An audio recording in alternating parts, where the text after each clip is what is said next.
People are talking to you like that? Oh yeah, you'd be You're there to surprised. help people, and they're treating you like dirt. Yeah, I'm like, oh you'd my be gosh. surprised how people talk to us on the phone. Do y'all get any kind of special training for the mental health issues that you're going to face as a dispatcher? Do they train you in like a class training? Do they give effort to help you learn how to deal with that? We take yes and no. So like this past week when I went to that seminar, it was for mental health, how to deal with it and how to cope with mental health. Like, like, uh, I guess like personally within your own mind, or give you tools you need to help the person on the other end deal with it. For us. Okay, so all right, so the seminar was for your benefit. Yes. Okay, so it helped you and all the other 911 operators there learn how to cope Yes. and learn how to. Did they teach you how to? Trying to make sure I give the question the correct way. Did they teach you at all how to deal with a caller when they call and you recognize the mental health issue with the caller?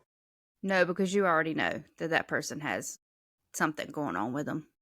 Okay, so do they So if give you you've any been doing kind it of? for a while, you kind of know because you come familiar with the people that call because they call a lot. So you know So what you their got like situation. regulars. Oh yeah. Okay, Yeah. all right. Well, I guess that makes sense because I mean, who else are they going to call?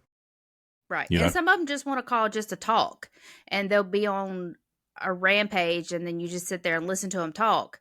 And that's what I do is I sit there and listen to them talk and then I just talk back to them cuz sometimes all they want to do is just have somebody to talk to. And then once they get it off their chest, they're fine.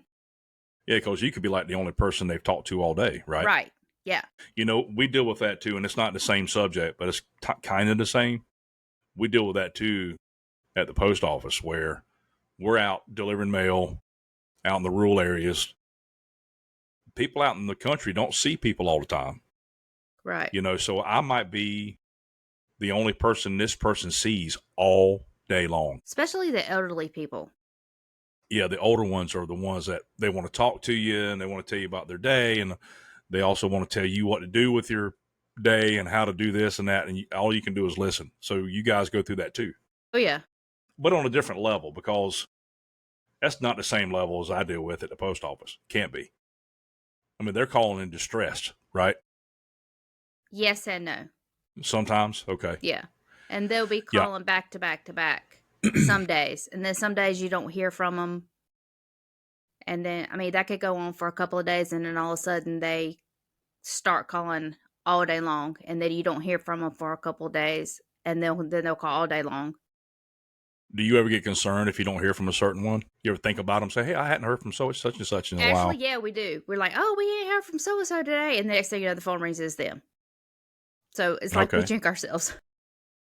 Have you ever sent somebody out for a welfare check to check on one of them? No, because we have an officer that luckily that's his job is he goes and checks on these people every single day, Monday through Really? Friday. Mhm. Oh, there's a dedicated police officer. He Yes. just goes out That's and all checks he on these yeah. people who have mental issues, and y'all Mhm. recognize them for that Yep. reason. Oh, that's good. I didn't know We are that. so I wonder if thankful it's for like that in him. every.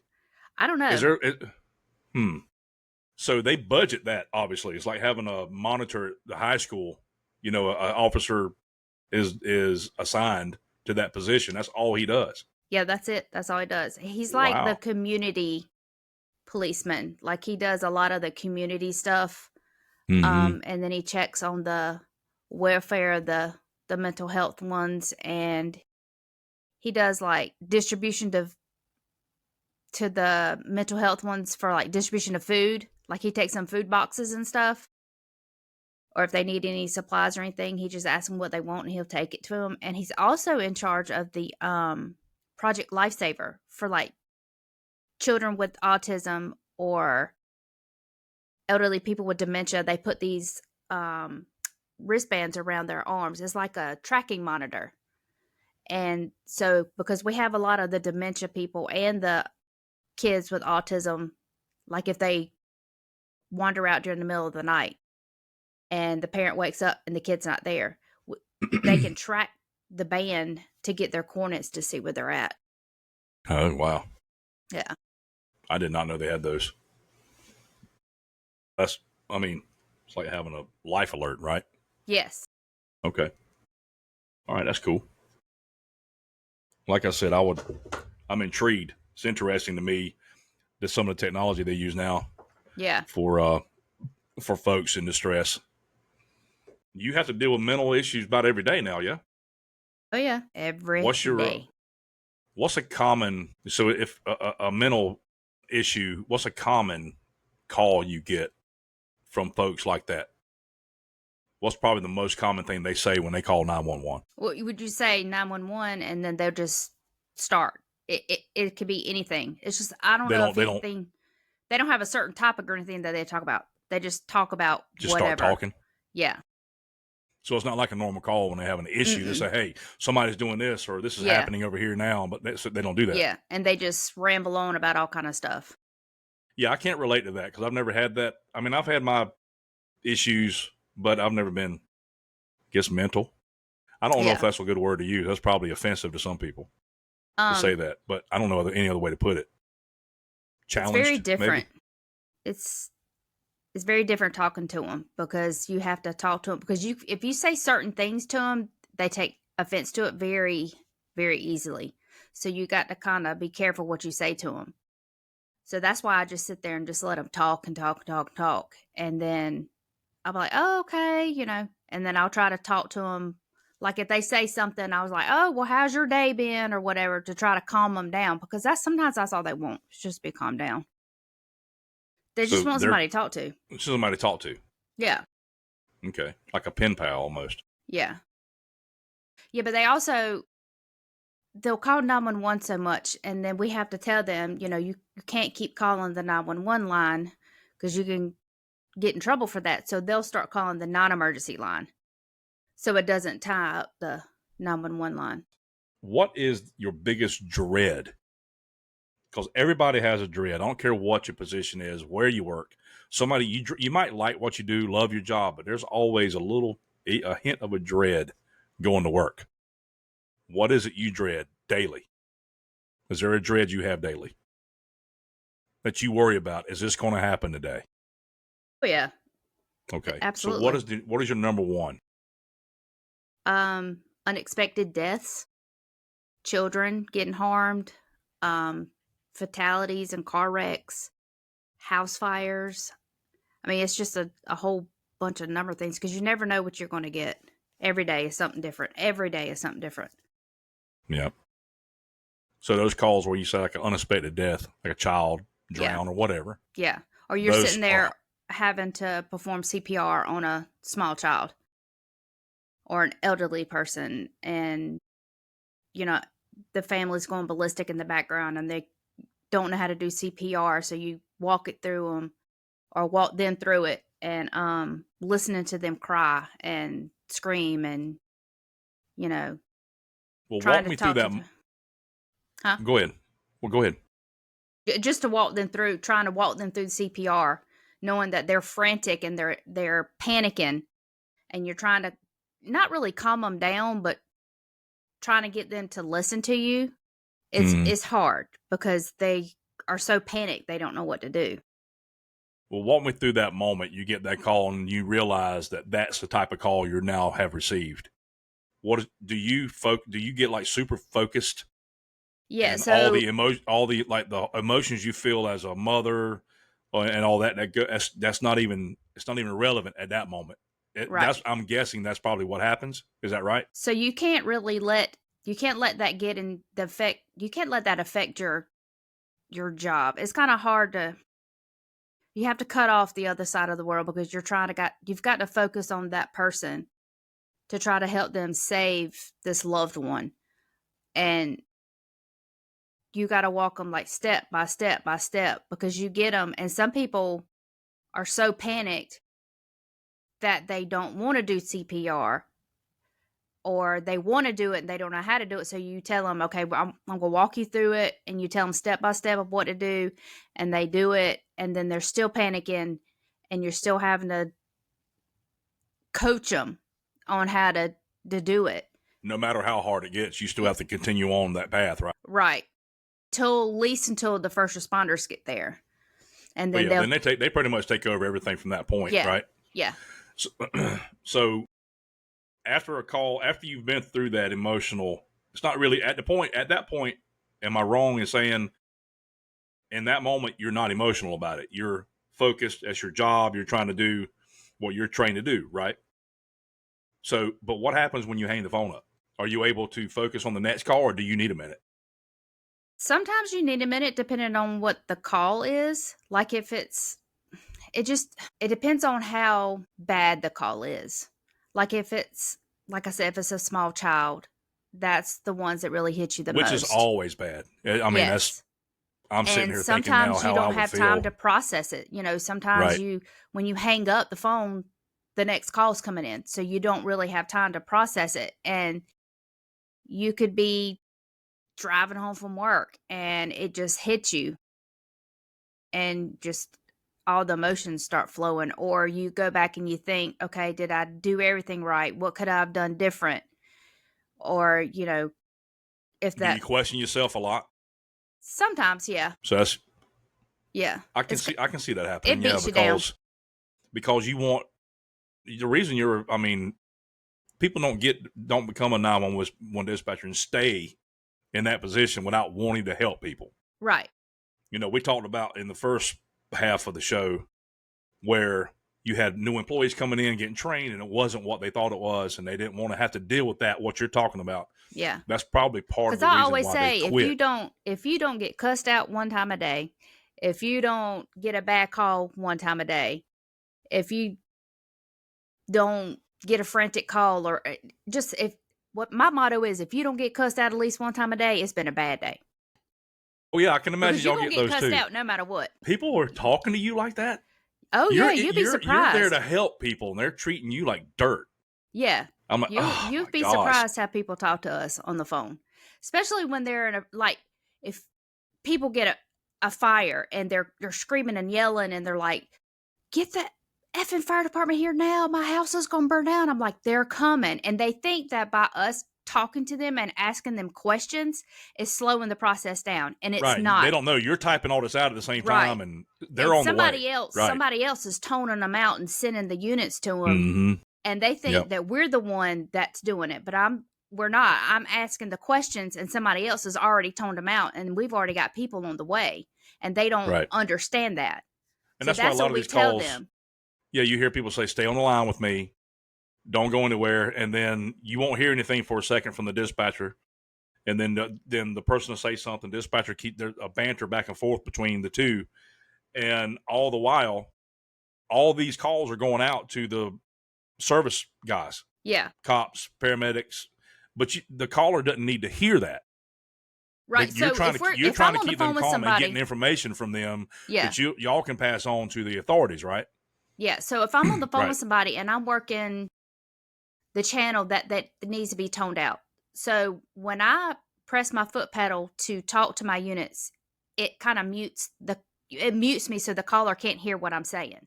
But I can still hear what they're saying. Got you. Okay. All right. Well, that was one of the things I was interested in is that emotional roller coaster you go through, because I know you care about people. There has been calls where I've taken a bad call and it's almost like you can feel what that person's feeling. Yeah. And after I've gotten off the phone with them, I'm like, okay, y'all, I need a breather real quick. And you just get up and walk out the room and just take a breather. And I've broke down quite a few times and just been like, I can't do this anymore. Well, I can imagine that, especially with one of the calls that I know about you had. We'll talk about that one later. Yeah. Having to take that minute because after you're a human being. Yeah. I mean, you're getting these calls, especially people in with distress. Us being such a small town, and we get calls and people that we know. That's hard. Do you get those as often as I think you do? Because I know you know a lot of people.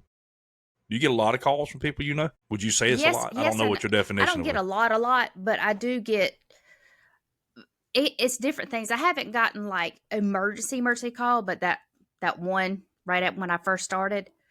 But it could be like civil disturbance calls, like they're arguing or stuff like that. They just need Like a a police domestic company. thing going on. Yeah, yeah. Yeah. But I Yeah. have not had but that one call where it was Yeah.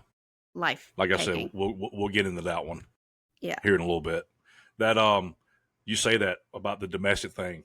So what's going through my mind is I'm thinking about the people I know in that area too, and how I would react if certain ones call and I know that they're beating the crap out of their girlfriend or their wife or something.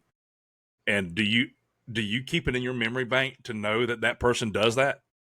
Oh yeah, you'll be seeing these people in town, and you'll be like, and you're like, I know this guy. I yeah. know this girl. See, we I don't can't tell believe them they're who doing we that to are each on the other. phone. But if it's somebody personal that I know, I'll be like, hey, this, it's Tina. What's going on? What's going on? And try to get them Yeah. to talk to me. But if it's like really bad and it's going on, I don't even. Have you had a really bad one that people you know? No, That you can recall? actually, no. You've been a dispatcher now for how long? 9 or 5 years? Yeah. Okay. That's long enough to probably have had a bad call of that kind by then. I don't know how I would react if somebody I knew very closely called and they're having a really bad domestic issue with their spouse. Yeah. But that's like you said, the focus comes in. You got to stop all the personal feelings and just go to straight to training, right? You got to go. You got to go to the professional side of it. Yeah. That's where it comes How do in you hard. turn that on and off? Right. That's what I was going to say. That's where it comes in. It's hard to turn that side off and get into the other side. That can be stress, man. Oh, it is. It is. Very stressful. Because when I get off work, after being on the phone for 12 and a half hours, I drive home. And it's like, by the time I get home, I'm like, I don't even remember driving home because I'm so zoned out of it. And I get home. Thinking about your day and the calls you had and all that stuff? stuff? Not really thinking about it, just trying to get in, I don't know, just trying to listen to the quietness because there's so much going on in that room all the time. And then I get home and I just want to go to bed and just sleep off the day and hope that the next day is better. Do you lay down a lot as soon as you get home? Oh, yeah, absolutely. It's the first thing I do. Just let me have a breather. I don't want to talk to nobody. I don't want to do nothing. Just let me get about 10 minutes of peace and then I'll be okay. And it's kind of hard for other people that live in the house to understand that because they want to talk to me when I'm home. I'm like, I don't want to talk. I just don't want to talk. Not right now. Just give me a minute. Let me chill out. Let me breathe. It's hard to explain. Like I told you on the previous talk we had about this subject, I couldn't do it. I mean, I've been through some emotional things with my work and different career paths I've taken, but I don't know if I could be a 911 dispatcher. And it's a couple of reasons why I say that. It's because, first of all, I get emotional, especially if I know somebody's in distress and there's nothing I can do to help them but talk to them.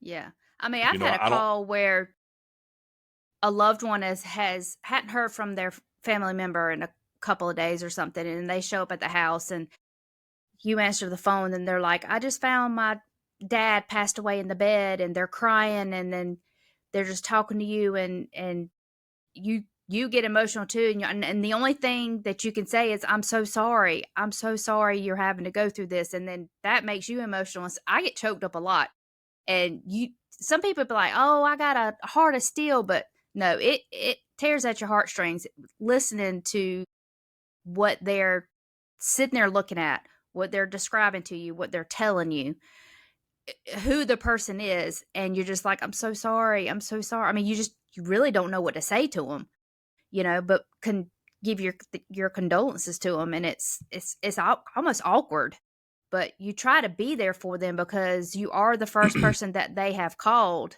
for the situation. And then sometimes they'll call in and tell us, and then they're just like, I can't talk to you anymore. I need to call someone. Say, I need to call so-and-so. And what we do is we say, well, who do you want? We can call them. Stay on the phone with me. Who do you want us to call? And she'll say, call my sister. Okay, what's her name and number? And we'll get that, and we'll have one of the other dispatchers call that person and say, hey, listen, so-and-so is at the house. This is happening. Need you. Well, we don't really go into what's happening because we don't want to freak them out.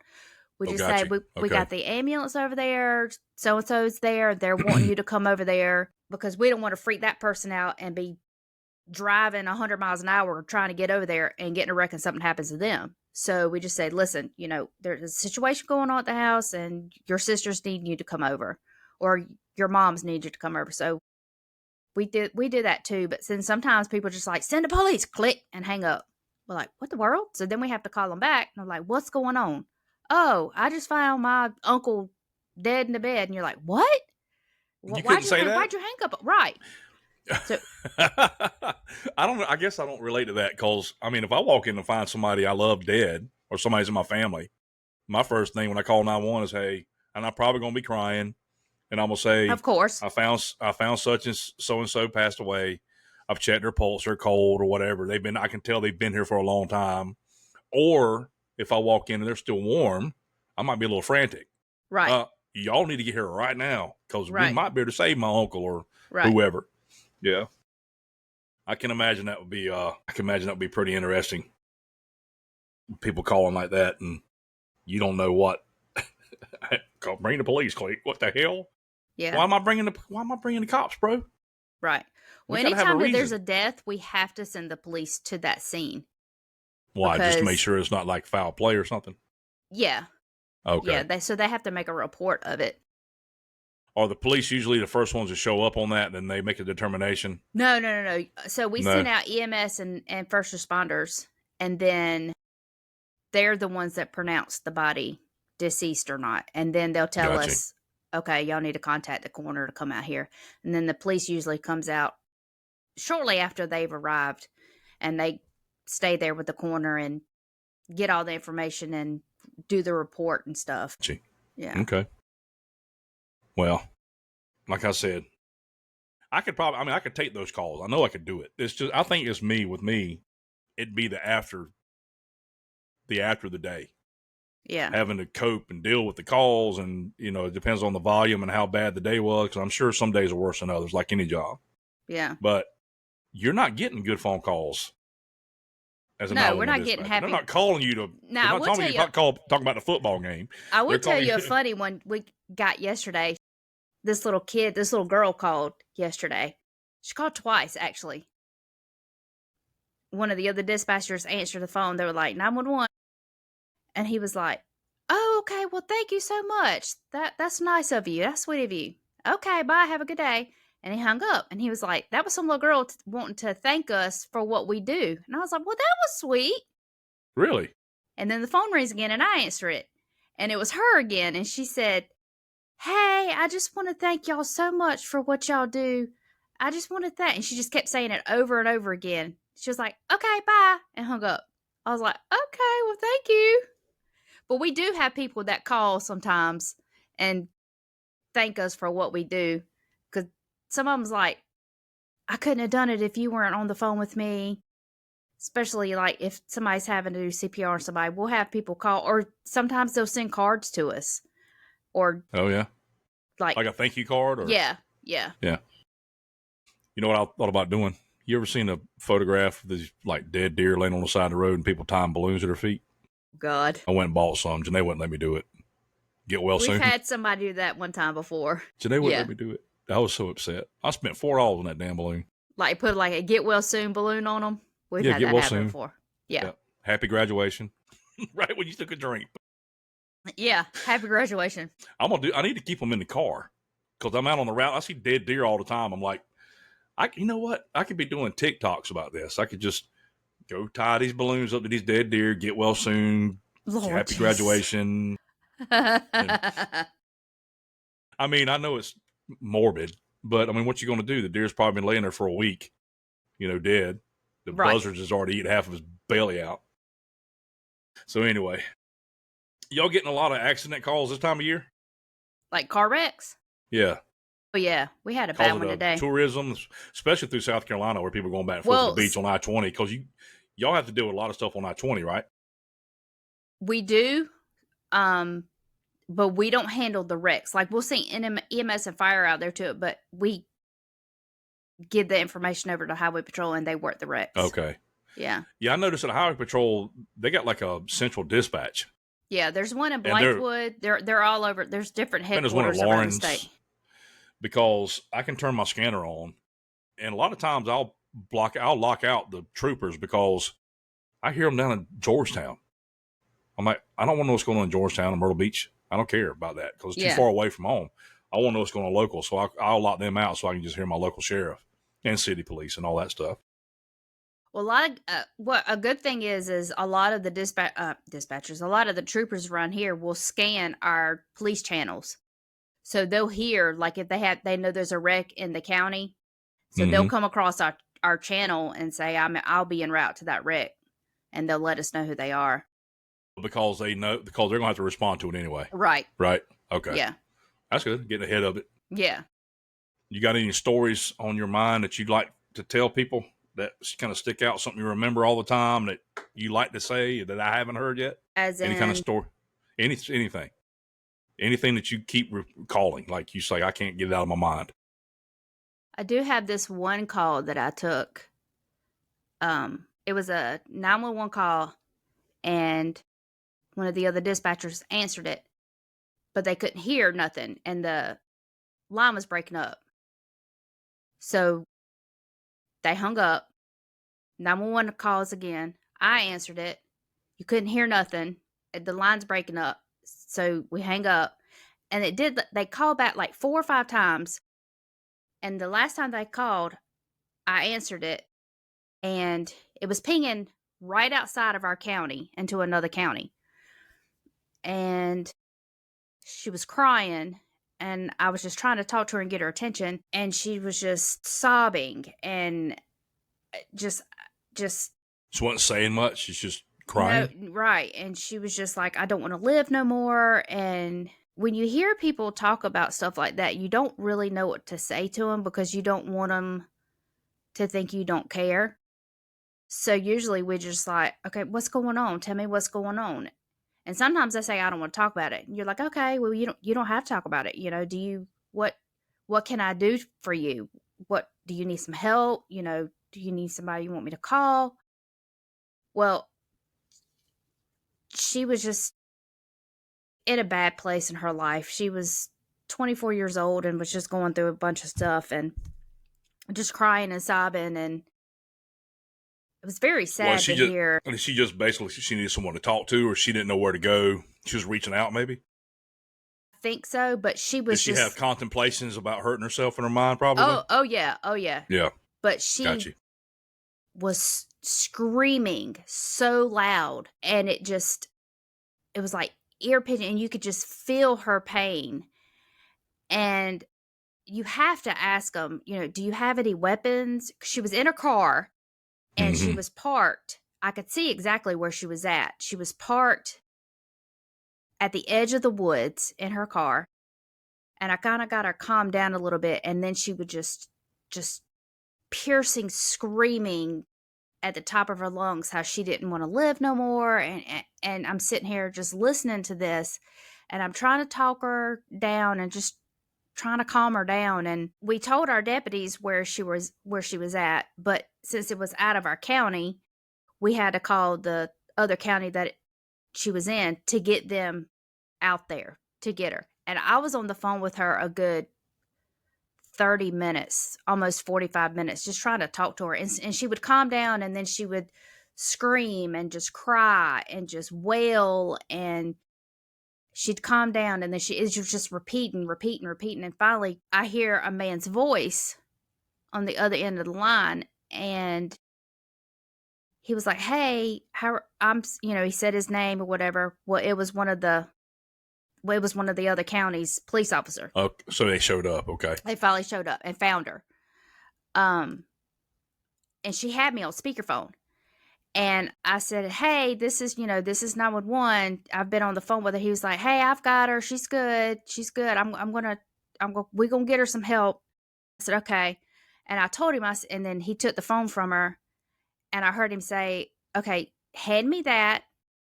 And I was like, why did he just say that? Why did he just ask her, hand me that?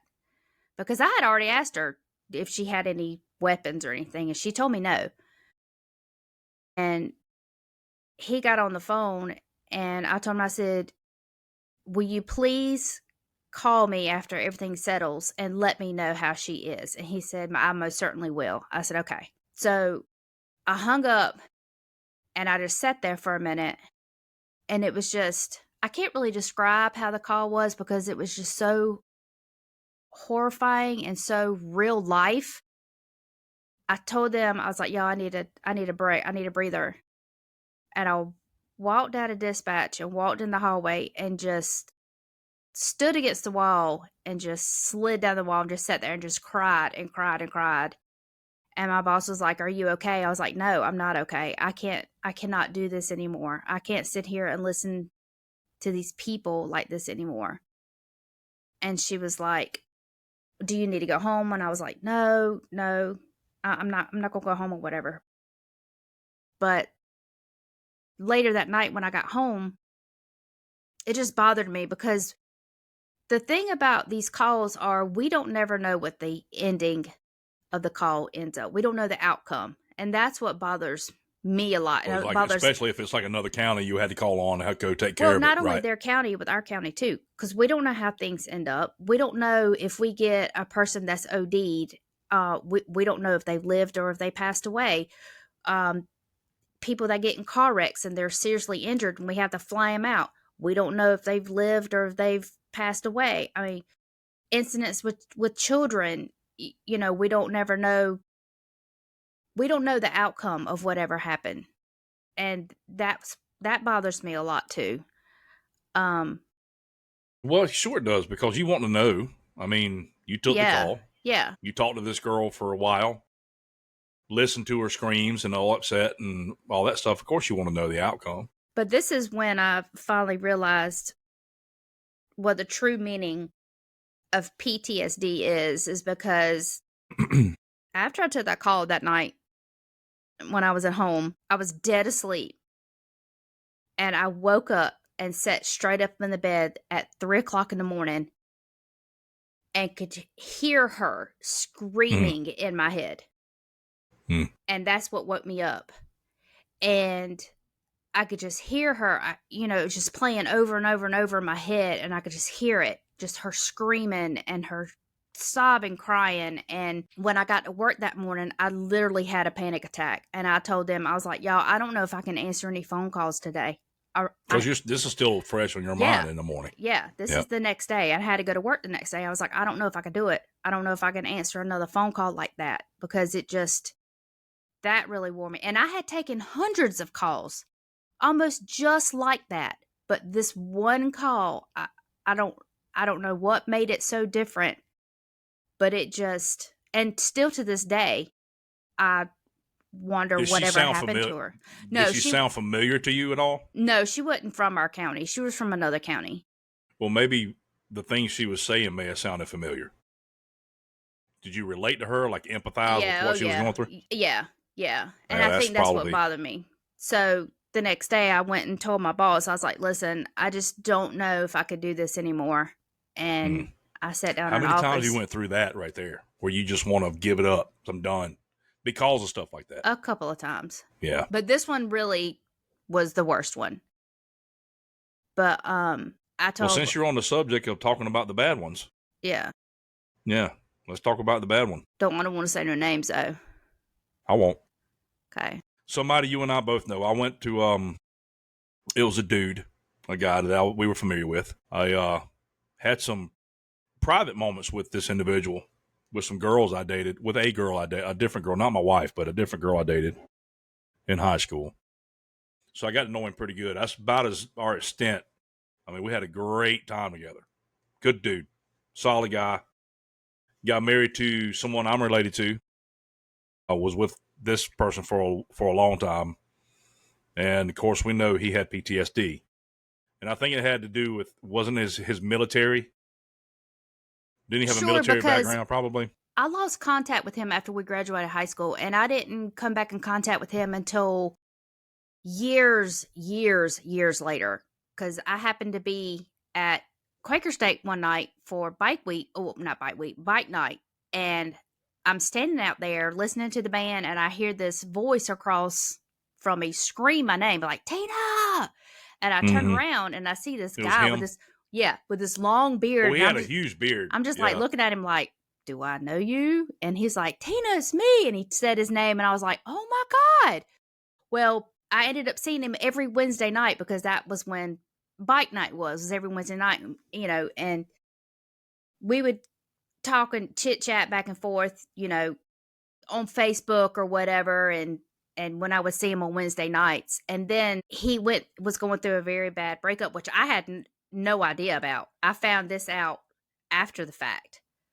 But he had went through a bad breakup, and I had no idea, and that's Well, why he that did goes what he back did. to Yeah, right. That's what I was telling you. That's what I mean. That's like you said. I don't want to say any names because I don't Yeah. want to get anybody upset. right. But this person he was married to was my cousin. Is my cousin, distant cousin. We both know her name, Mm-hmm. but I followed them on Facebook for years.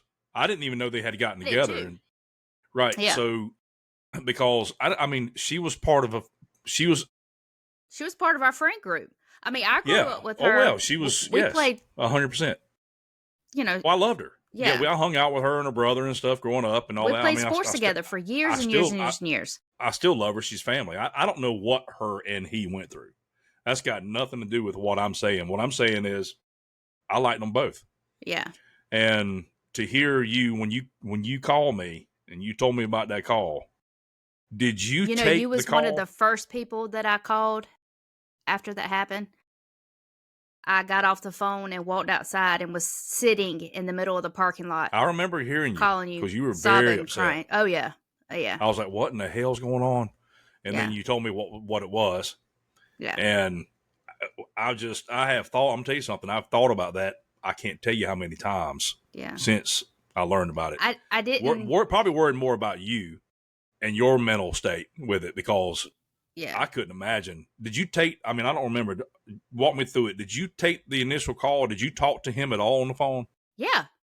So I was on the phone with him when it happened. So his last words were, "Thank you for talking to me, Tina. It was good talking to you."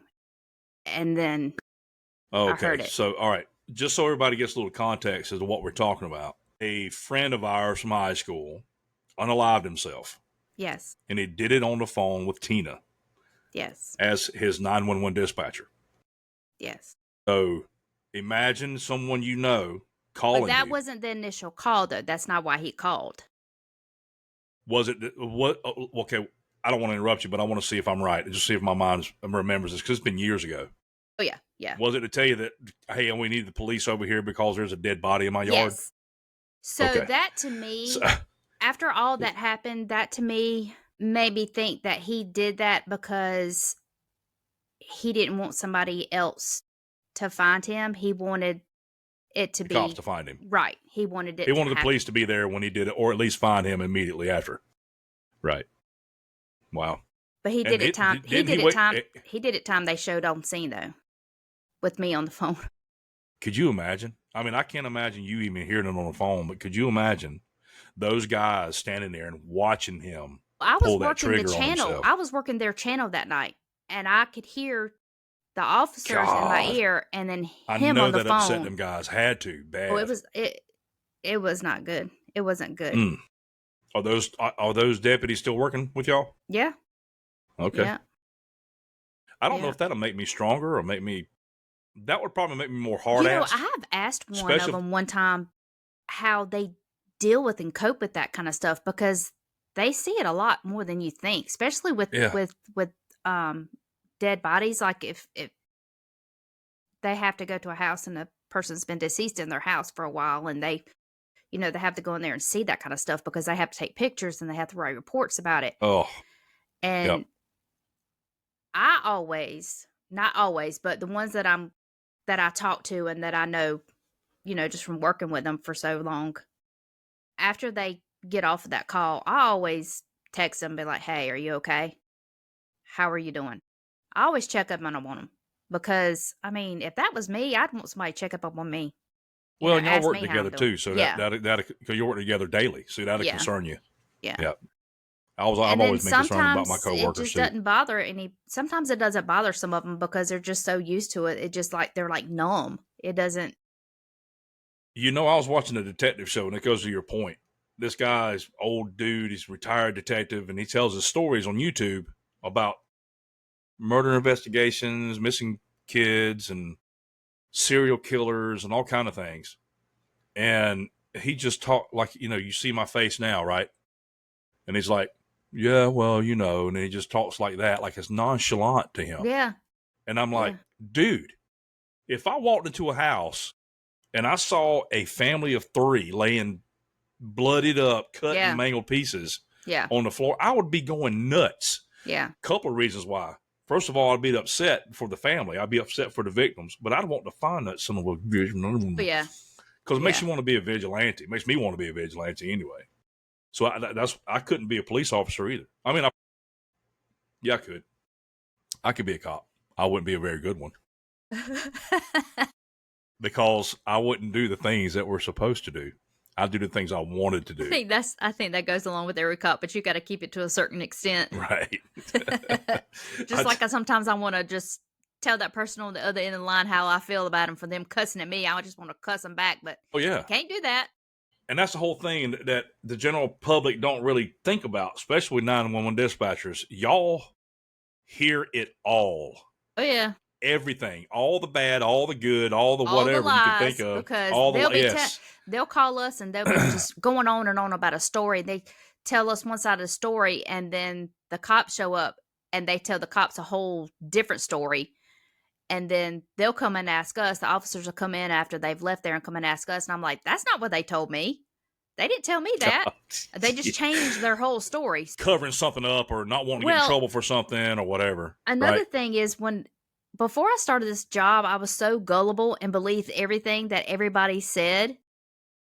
But when I started this job and realized that, oh my God, I didn't realize how bad people lie about little tiny stuff. And you sitting there, you're taking these calls and you're being so gullible and you believe what these people are saying to you. And then the cops come back. Well, you're a rookie at that point, right? Yeah, so yeah. You had to grow. You had to gain your wings.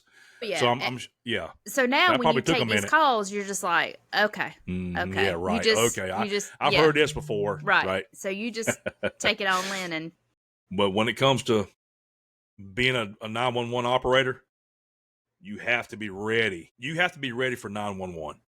Yes. Does that make sense? You have to be ready. Let me put it another way. You have to mentally and emotionally be ready for 9/11. And I hope that day never comes when I'm working. Well, that was, could you imagine being that 911 operator that day?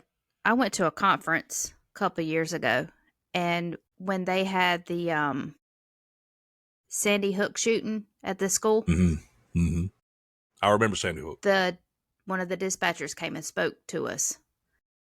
And then some of the parents were there, and they came and spoke to us. Of the dead children and stuff? Mm-hmm.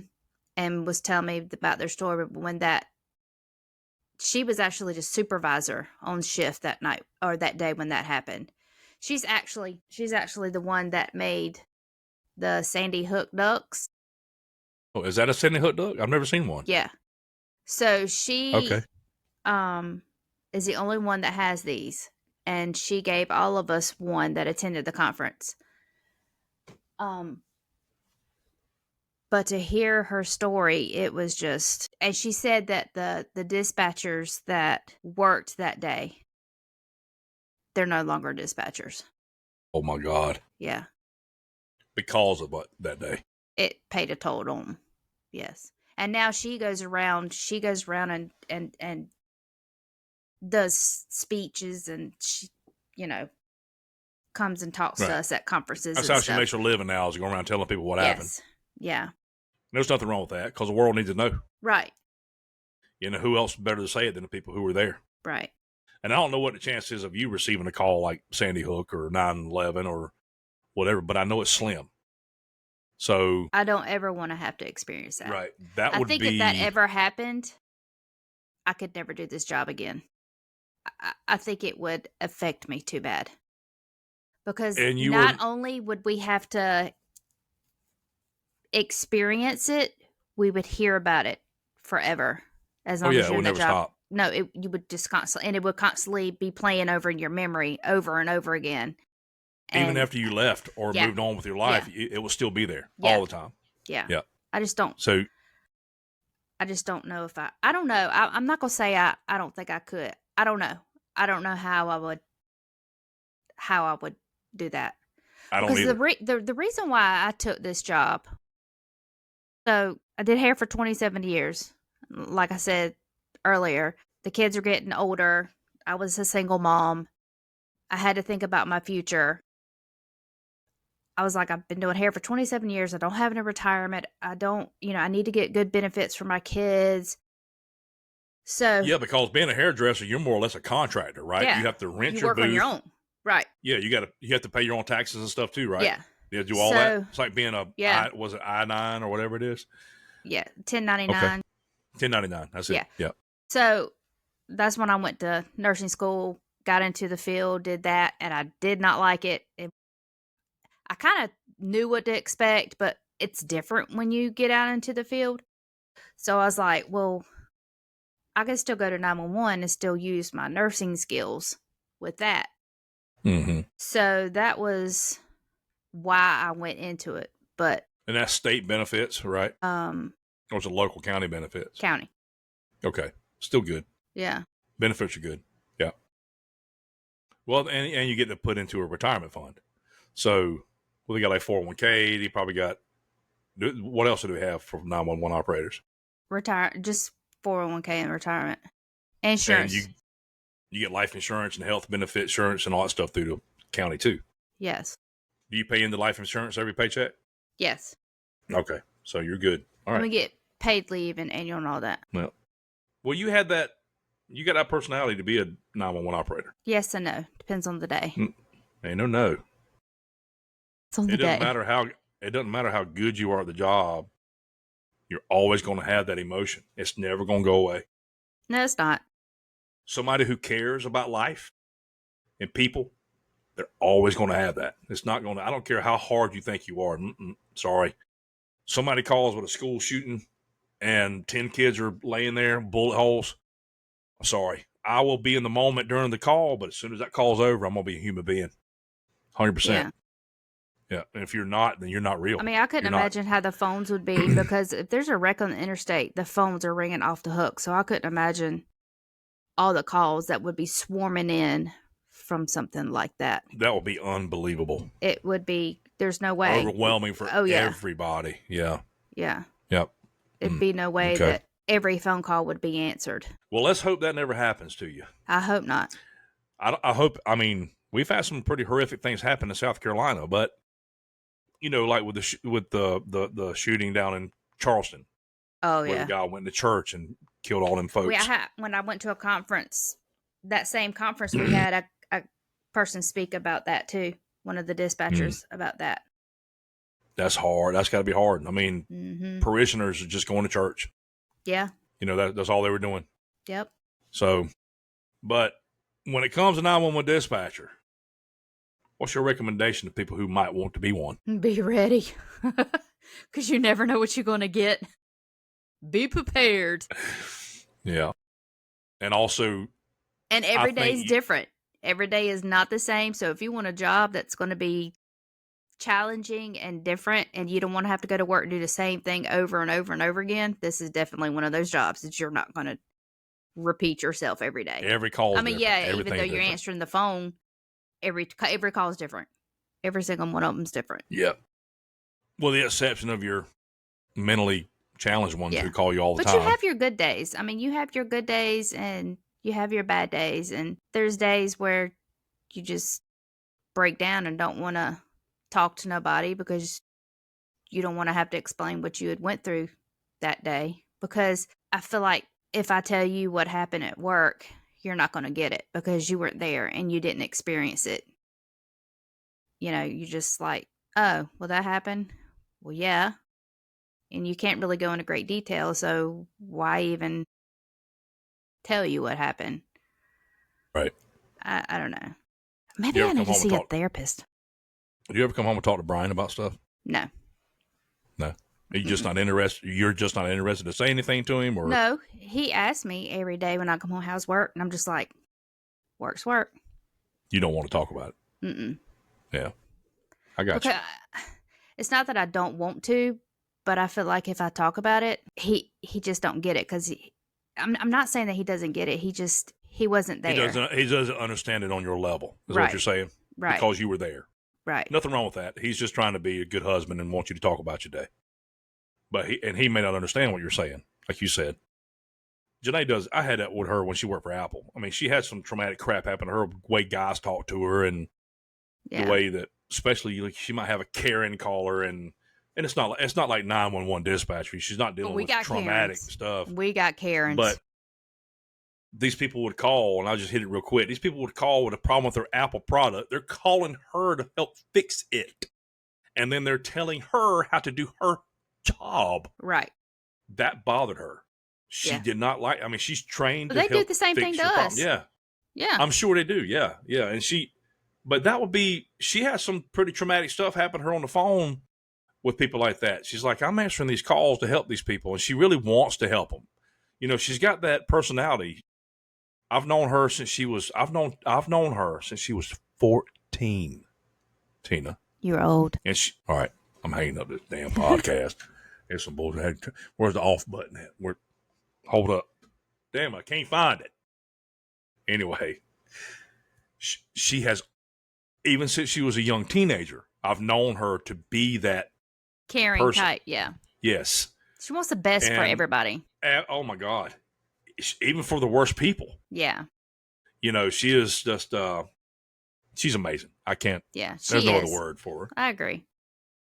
But she would get these calls from people say, hey, my Apple iTunes is not working or something. And then she'll go through the steps. And it starts off nice, and then it progressively gets worse. Once in a while, it comes off aggressive from the beginning, especially if they're getting upgraded from the first person they called, because she was the next one up. She was like the senior advisor. So when you called and the person got the low rung of the technical support people that didn't know what to do, they would upgrade the caller to her. She's the last call. She's the last level. And they were already be irate because the first person didn't help them. So they'd be already pissed off by the time they get to her. And then it would all be her fault. Yeah. Oh, it'd be all her fault. It's all her fault. Yeah. And then they would tell her, you know, how to do this, or I've already done that. I'm not going to do this. And then she'd be trying to give steps. Hey, listen, you want me to fix your problem? You have to do what I'm asking you to do. Right. Because in order to fix it, we have to start here, sir. We have to start here, Karen. If we don't start here, we can't get to there. And they're like, well, I'm not doing that again. I did that 2 or 3 times for the first person. Well, the first person didn't know the next step. Right. That's why you got sent to the next one and then to the next one. That's why you got the boss. Right. So, but she's done with that now, and she seems to be happier, which is good. That was good. I like that. We talked about your job. I learned some things I didn't know. And I'm sure everybody who's listening is going to learn a lot they didn't know. Remember, folks, it's not what you think it is. 911 is not just sitting behind a computer on the phone talking to people. It's just not. It's not. So keep in consideration these men and women who sit in these jobs. They are emotionally and mentally ready for your phone call. And if they're not, you're going to have a problem. Yes. You're going to have a big problem. So just understand. And it don't matter if we're having a bad day or not. We still have to help you through. Yeah, you got to leave all your bad stuff at the doorstep of the communication center before you walk in that door. Because if you bring your problems into that door. It's hard to not bring your work home, too, because it's always in your mind. And that's another thing that can be a stressful thing to bring that home, and your spouse or your better half is having to hear that. That's why I don't talk about it when I come home, because I don't want to have to go through it again. Well, there you have it, folks. 2-part series we did with this. 2 parts. That's it. Yep, that's it. Anything else you want to say about it? You want to summarize? Tell people nothing good? That's it. All right. If you have any questions, just let us know. It is. Well, I want to ask you one thing. Okay. Do you think they pay you enough money to do that job? No. I already knew the answer to that. No. So Because here's what I'll say. Answer the phone is not the only thing that we do. We do a whole lot of other stuff. Like we enter warrants, we enter missing people, we enter I knew all that too. Yeah. all the stolen vehicles, everything that you can imagine, we enter into the system. Mm-hmm. And then we have to keep record of the people that they take to jail and the people that they get out with, and we have to do with the traffic stops, and that's a whole other different side of it, not just the calls that they go on to. So you usually have to deal with traffic stops and drugs and the traffic stops are probably very common. chases. Probably do a lot all day long. Yeah. Oh yeah. Well, just remember, y'all, you want to be a dispatcher. You want to be a dispatcher, a babysitter, a mother, father, an uncle. You want to be, I don't know what other words I Somebody's can best use. friend. Somebody's best friend for a minute. Yeah. You're gonna have a roller coaster of things happen to you. So prepare yourself. It's not the best paying position in the world. It pays the bills. It pays But you're bills. not gonna get rich being a dispatcher. Right. You have to They love your job expect for a lot sure. more out of you than what they give you in return. Yep. So and appreciate them. But I will say this about being a dispatcher, a 911 dispatcher. If you like helping people, if you get fulfillment for being the person who coordinates fixing a problem, Yeah. you're going to love that job for the most part. Yes. You're going to love what you do because you get the accolades, you get the attaboys, Yeah. you get the satisfaction of knowing that you helped this person or these people. Because at that moment, they're vulnerable. Whether they're having an attitude or not, whether they're pleasant or not, they are vulnerable when they call you, no matter what the reason is. They feed off of you too. So if you got attitude, they're going to have attitude right back. That's right. Just remember, just look at yourself, ask yourself this question. Can I do this? Right. After hearing this podcast, are you capable of being that person? And if you're not, move on. Go do something else. There's nothing wrong with that. Nobody's going to be mad at you. Leave that position open for someone who knows that they're capable of doing that job. Yeah. Yeah. They need more people. Yeah, that's for sure. That can do that. It's hard to find them. It is hard. It's like that in a lot of industries.